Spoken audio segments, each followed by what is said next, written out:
একজন ছোটোখাটো মানুষ, আমরাও রোজগার করি, নিজের নিজের ঘর সংসার চালাই, আমরাও কাজ করি, তারপরে আমরা কিছুটা সময় সেবা করি। সেবা মানে আমাদের সরকার, এমপি, এমএলএ, জেলা পরিষদ কারোর সাথে কোনো মতলব নাই, কেউ আমাদেরকে চিনি নেয়, আমরাও কাউকে চিনি না, ঠিক আছে।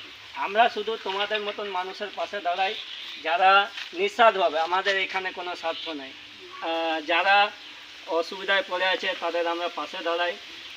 আজ হ্যাঁ, আর সেই পাশে দাঁড়াই যখন আমাদেরকে পাবলিক সাপোর্ট করে, তখন ওই পাবলিকের সাপোর্ট নিয়ে, তোমাদের মতন মানুষের সাপোর্ট নিয়েই আমরা এনাদের মতন মানুষকে সহযোগিতা করি।